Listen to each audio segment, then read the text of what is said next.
Hello, Martin Roberts from the telly here with your property market review for July the 22nd, 2020. If you're watching at any other time, it will be out of date, it will be inaccurate, or in fact, everything I say may have been proved to be completely, utterly wrong, but whatever. Still, like it, subscribe to my channel, Martin Roberts Property Tidbits. That's Martin Roberts Property Tidbits. You can check it out on YouTube.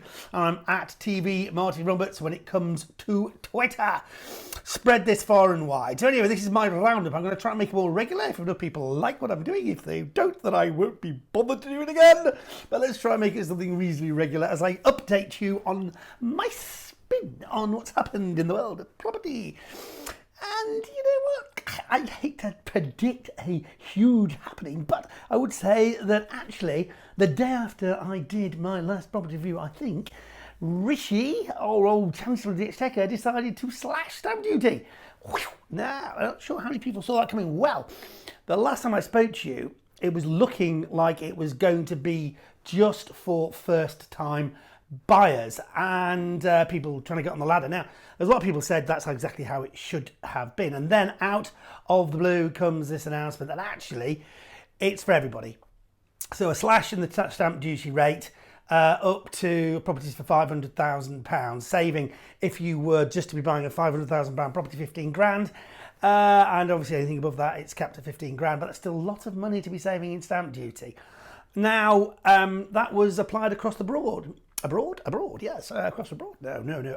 Across the board, which I think surprised quite a few people. But I think the essence of it was to just try and stimulate the market in general. And bear in mind that if you are buying a second property, you're an investor, then you are going to have to pay your 3% from zero. So whatever price of the property is, you're going to pay 3% on top of whatever the standard rate of stamp duty is at any one time. So up to £500,000, you're going to be paying 3%. So you know those second-time buyers, whether you think it's right or wrong, they are still paying a premium for the fact that they are more seen as more sort of sophisticated investor type purchases. But anyway, good news. So what's that going to do to the market? Well, I think the worry was that it was going to be introduced at some time in the future, in which case it would have completely crippled the market, wouldn't it? Everyone would have waited. But as it was introduced pretty much there and then. And flurries of activity, I would have said. Obviously the Chancellor's trying to balance out this whole thing of predictions that the property market is going to be hit quite badly by everything that's happened. And, you know, I get asked all the time if that's the case and what is going to happen. Okay, so I ain't got no crystal ball, all right? I've said all along that I think the fact that the property market was actually put on hold was a really good thing. It gave everybody a chance to take a bit of a breather. We've come back. Estate agents have reported really, being really busy. Rightmove had its busiest day ever. A lot of pent-up demand. And so right now, combined with the stamp duty reductions, I think the property market is going to be pretty buoyant, I would say. Summertime, traditionally a time when people can go out and look at houses. Okay, it might be quieter when people are on holiday, but less people are going on holiday. So, I think when the figures start coming through, I think that although figures were down in May and June, I think we're going to see that things are going to be going all right. Of course, the question which everyone can't answer is what is going to happen when the furlough scheme ends in October and people will then discover whether or not they've got jobs to return to, which is obviously terrible. A terrible state of uncertainty to be in, and that uncertainty will definitely influence the market. That uncertainty will definitely cause people to think twice about making investments until they know what's going to happen. If we see, as some people predict, some real bad results of companies not being able to take staff back on, then that must have a negative impact on people's sense of security and the economy in general, in which case some people are predicting all sorts of things from a 5 to 10% drop. Savills are suggesting Knight Frank predicting a 3% drop this year. Lloyds Banking Group saying prices could fall by up to 5% before recovering by 2% in 2021. Zoopla saying pent-up demand can see prices rise 2 to 3% in the next quarter before dipping later in the year.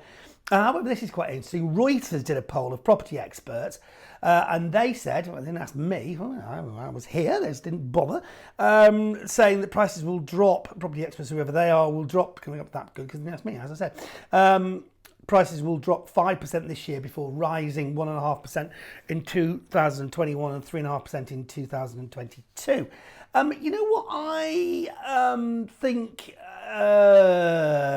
that is probably not a bad guess, actually. 5% drop, though, I think that's a bit unpessimistic. Again, it depends what happens come the autumn. When there's a natural slowdown in the property market as you get closer and closer towards Christmas anyway, people's uncertainty, not so sure. You know, I come back to the point that if you're not in the market to buy or sell right now, don't worry about it, okay? The market will come back. And traditionally, you know, it has its ups, it has its downs, but it carries on in an upward trajectory in the medium to long term, which is how you should be looking at property as an investment anyway. So don't be too disheartened. Right now, if you're thinking about buying somewhere, should you be offering below the asking price? Should you be being a little bit cheeky, maybe? You know, not everyone is going to be in a position where they can go ahead with a purchase.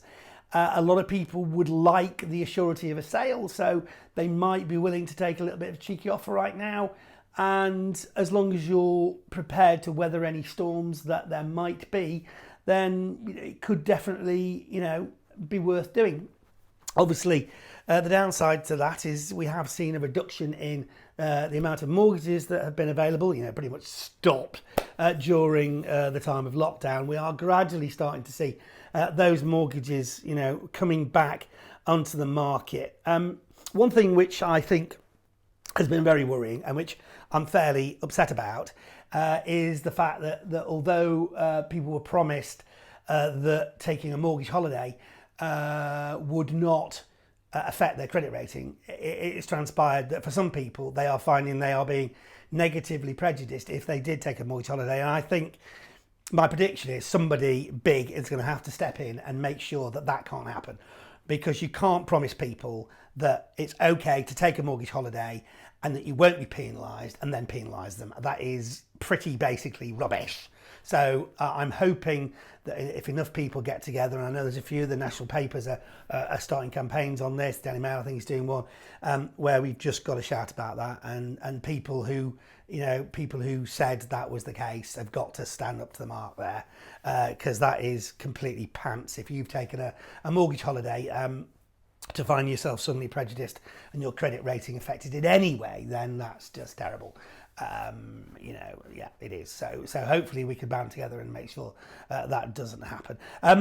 We are, however, seeing return of some deals, some good deals. Metro Bank this week announcing that they've reintroduced a 90% deal for first-time buyers. And don't forget, you've got to couple that with just the most unbelievably low interest rates. You know what interest rates now? 0.1% or something like that. I mean, just nothing like this has ever been seen in any of our histories. I mean, you know, 2 interest rate cuts we've had, right? Now down to 0.1%. If you want to track a mortgage, oh my gosh, you know, the only thing is, again, that people tend to... what do? They tend to then take that as the norm, okay?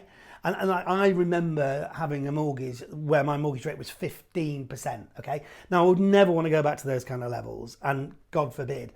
But it wasn't that long ago when 6 or 7%, 8% was a reasonable mortgage, you know, that you'd lock yourself into.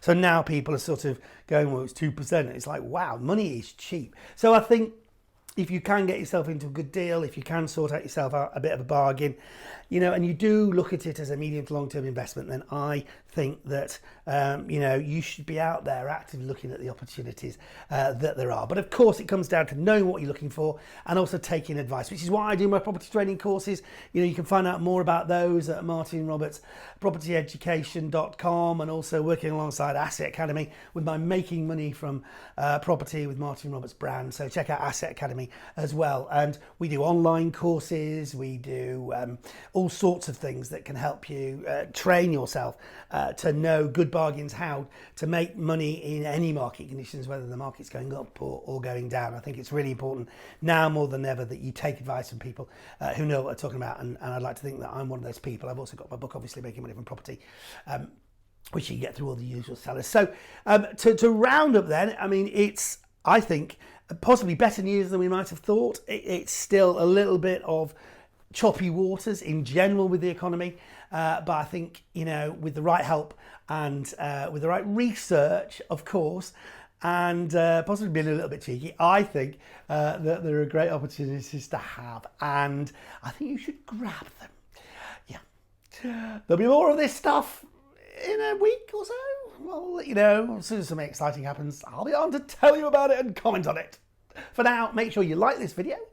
Make sure you subscribe to Martin Roberts Property Tidbits. Follow me on YouTube at TV Martin Roberts. And yeah, all the best until next time.